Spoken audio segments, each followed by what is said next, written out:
IVM.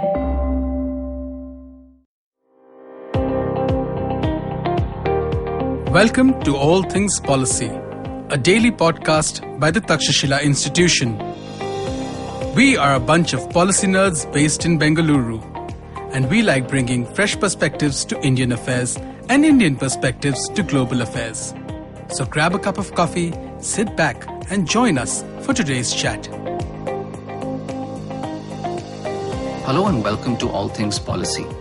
I'm Aditya, and today I'm joined by Shambhavi and Sarthak, and we're going to discuss a topic that doesn't get talked about much in India today, but is extremely relevant in the context of the COVID-19 pandemic, and that is India's own wet markets. Now, we might imagine that India's wet markets do not have the same problems as, say, those of China, but that simply isn't true. What we'll do today is we'll talk about what India's wet markets are like, the problems, the risks involved, and what the government has done so far to regulate these markets. I want to start with you, Sarthak. The wet markets have been in the news of late. What are the major concerns that are being cited, for example, by doctors? So this thing about wet markets has been in the news for some time now. The COVID-19 is thought to have spread from animal hosts to humans at a wet market in China's Wuhan province.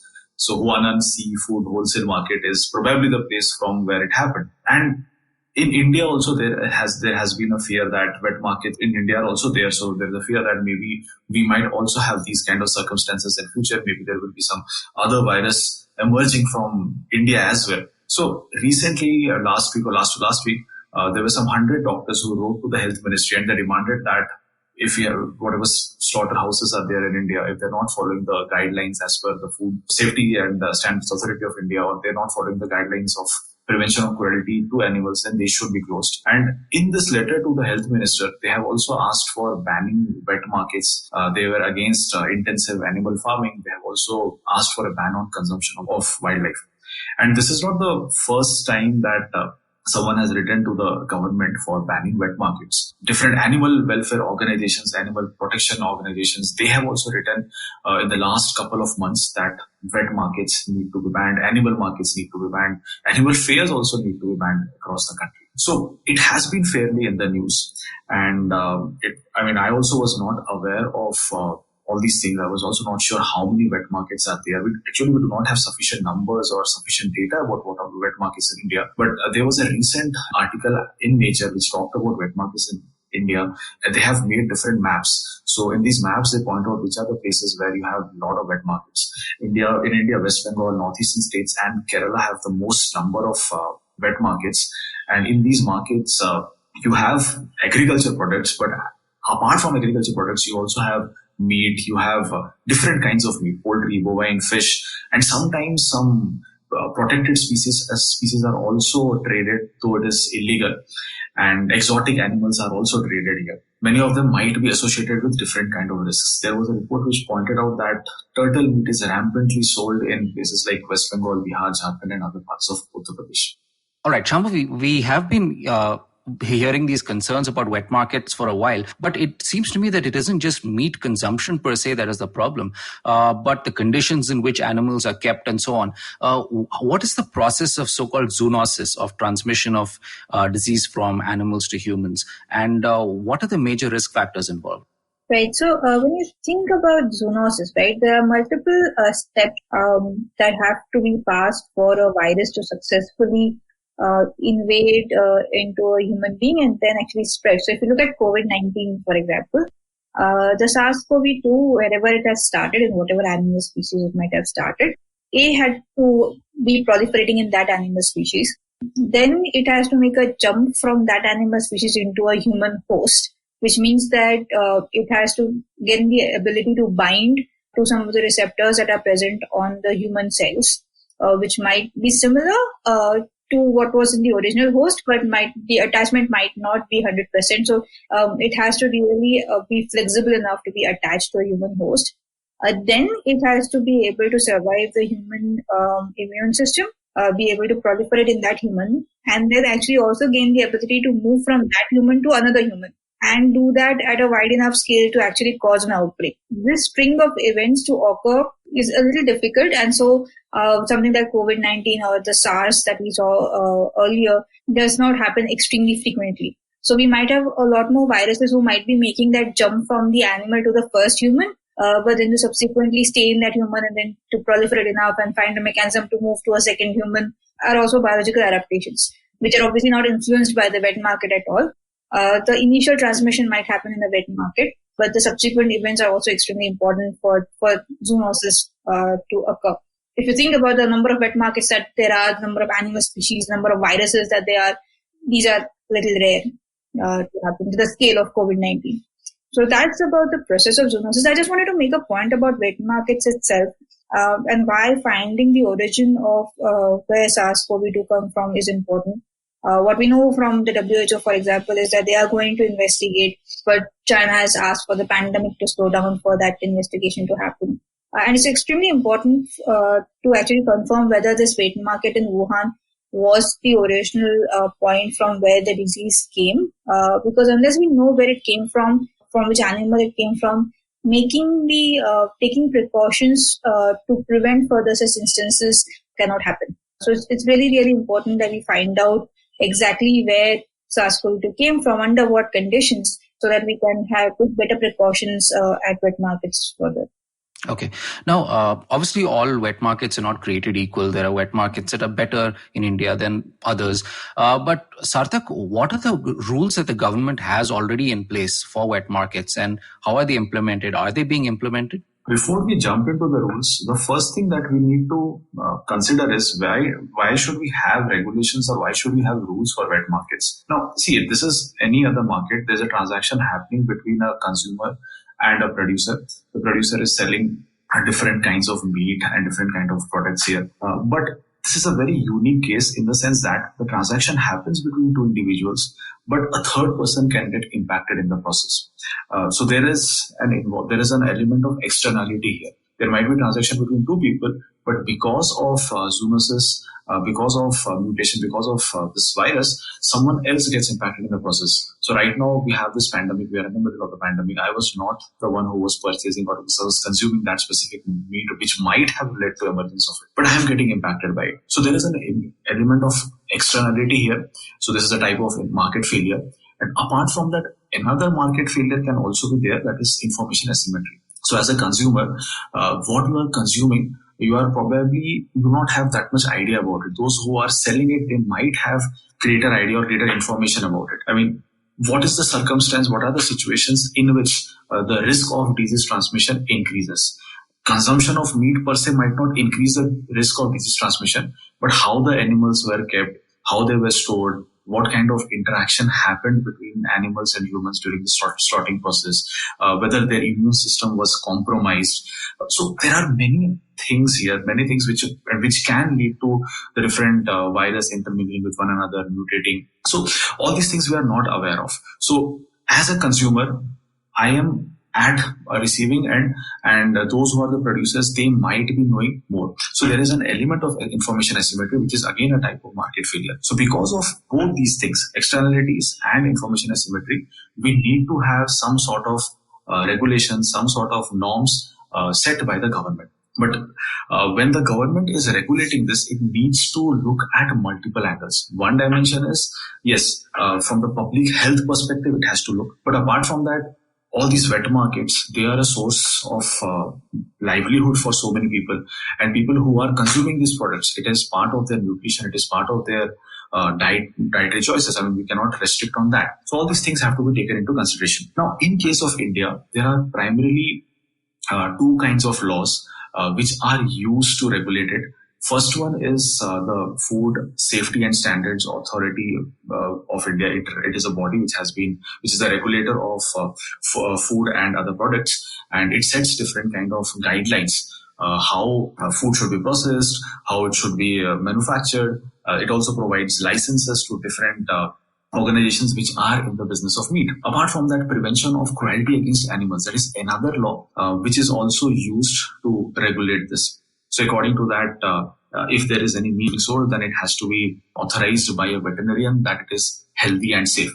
So these are the primary laws that we have at present to regulate wet markets or regulate the sale of purchase of meat products. Okay. Now, Shambhavi, this is as far as the law goes. Are there also social and cultural factors which affect the way that wet markets are laid out in India, the way meat is available in India?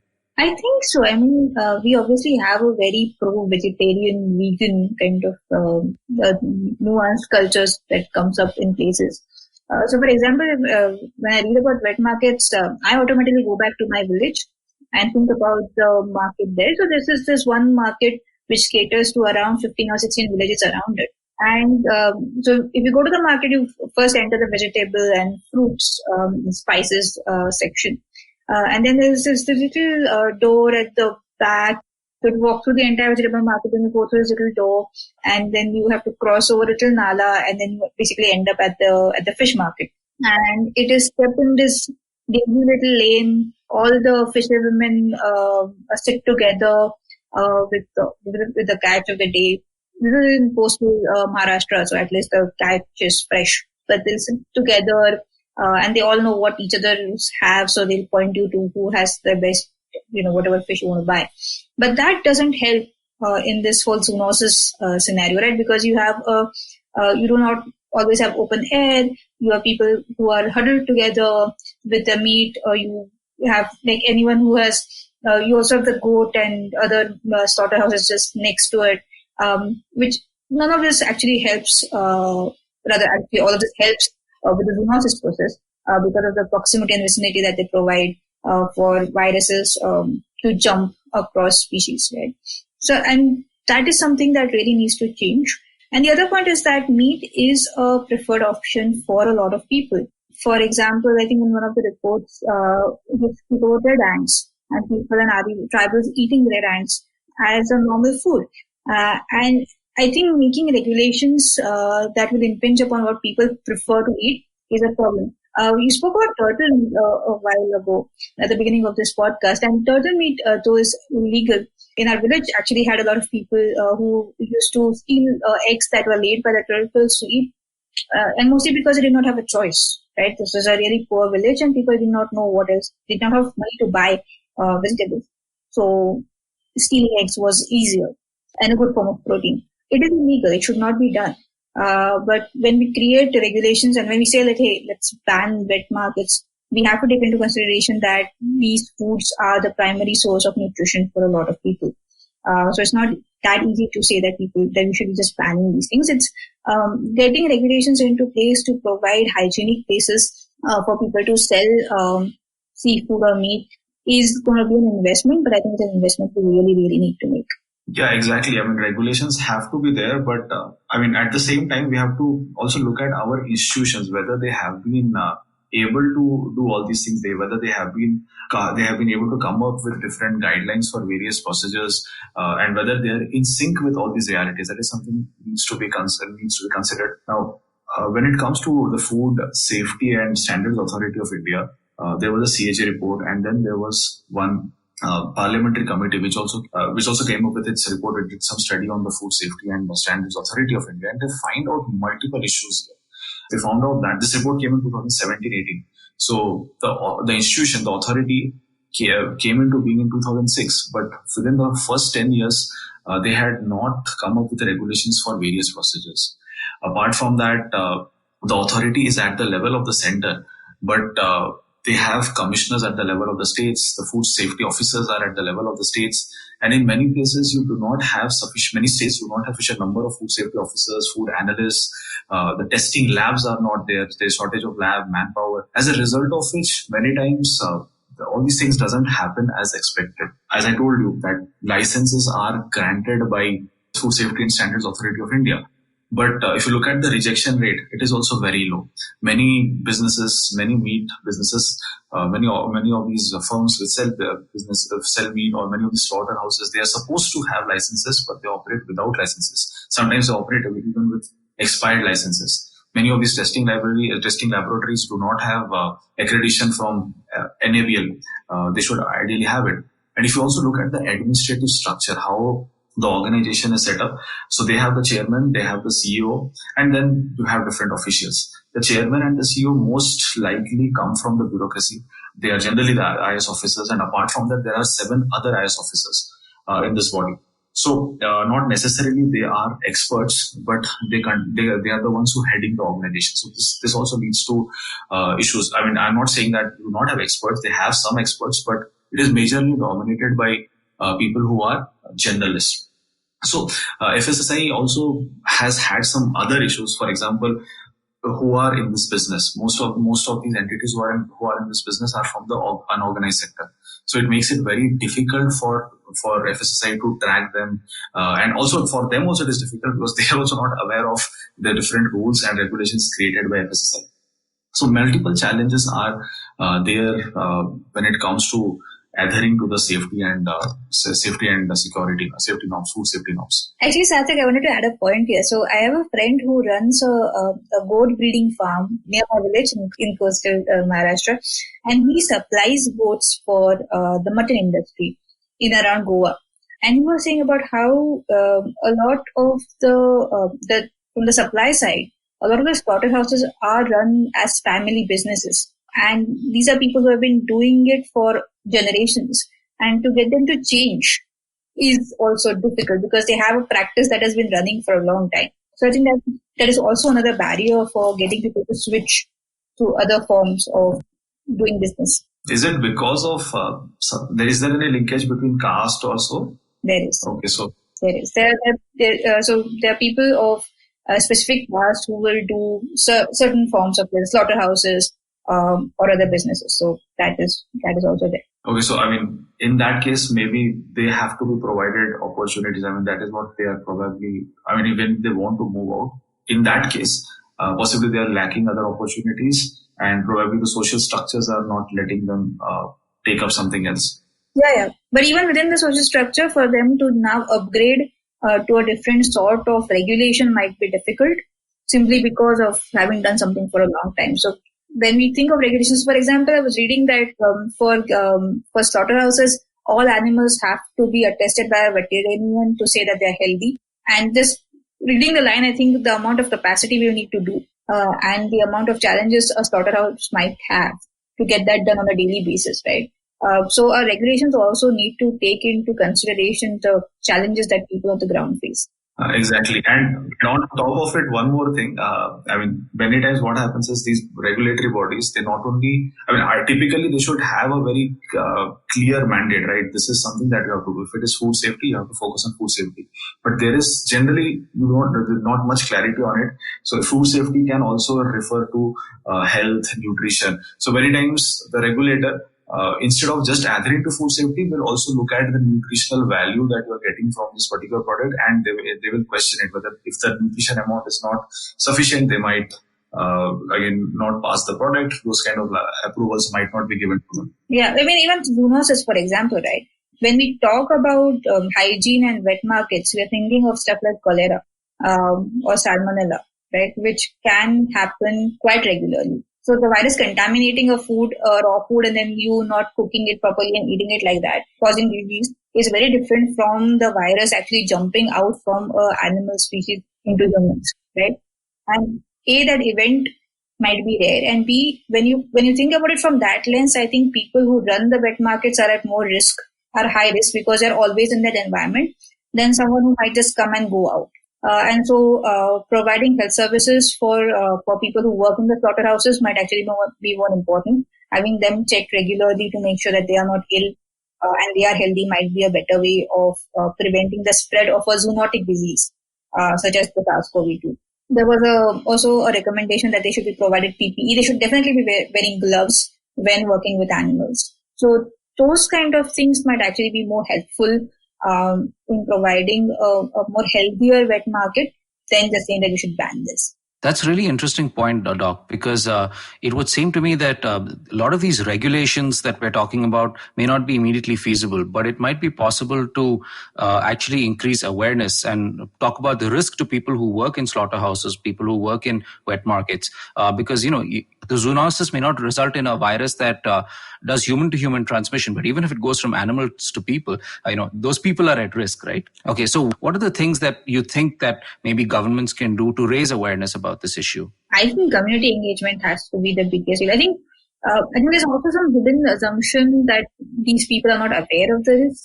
about working with the meat that they do. I don't think that is true. I think people are more or less aware that animals do have diseases, and that spending a lot of time with them might lead to that disease spreading to humans. I think a little bit of awareness on hygiene, again, on the social structures, on making sure that people have enough space to be able to do it. So one of the things that the COVID-19 has actually managed to do in my village is that they have moved out the fish market into an open space. They have taken it away from the agriculture and everything else. They've given it a little open space near where the bus station was, because the buses weren't running, and they've spread out the people there. So that has actually, I think, helped a lot. Apart from raising awareness, I also think there has to be some changes in the way the regulators approach this. One thing, just as I mentioned just a few minutes back, that you should have a very clear mandate. Okay, this is the thing that you have to do. You are not going to step beyond that. Or else you end up doing multiple things and you are not an expert at anything. You basically transgress some other boundaries. Apart from that, there has to be some sort of consistency between center, states, across sectors. Because here, union government has created these institutions, but at the end, it's the state governments, the food safety officers and others, commissioners, they're at the level of the state government. So there has to be a way by which this consistency can be maintained. Also, you need to find out how much what is the cost of the total regulatory burden. I mean, all these regulations at the end of the day might cost both the consumers, the producers in some way or other. There has to be some way by which you can address this, or some way by which you can find this out and try to reduce as much as possible all this regulatory burden. Because at the end of the day, what you are trying to do, you have to ensure that people have access to food and this food is safe and hygienic. So try to reduce the barriers and ensure safety. And as Shambhavi pointed out, that we need to have a more nuanced approach in the sense that some sectors, it might be more riskier. So for that sector, you should have some specific provisions, ensure the health and safeguards measures for all the workers in these sectors. So ensure least possible burden, but at the same time, ensure that, again, those who are at the highest level of risk are, again, protected in some way or other, maybe through community engagement or other mechanisms. And the mandate of the authority, Food Safety and Standard Authority, should be more outcome oriented. It should be clearly focused. Okay, that's been an interesting discussion. It would seem that this is not just a major issue. It's an issue in which the regulatory challenges are significant because it involves the central government, the state governments, and even municipal governments. But I think what our discussion today makes clear is that these changes need to happen. There needs to be better regulation and awareness. Thank you so much for joining us, Shambhavi and Sarthak. Thank you, Aditya. And thank you for joining us on All Things Policy. If you liked our show, don't forget to check out other interesting podcasts on the IVM network. You can tune into them on the IVM Podcast app, ivmpodcast.com, or wherever you listen to your podcasts. You can also follow IVM on social media. The handle is @IVM Podcasts on Twitter, Facebook, and Instagram. And hey, if you'd like to dive into Takshashila's research on technology, strategy, and economic affairs, check us out at our Twitter handle @Takshashila_INST. or our website, takshashila.org.in.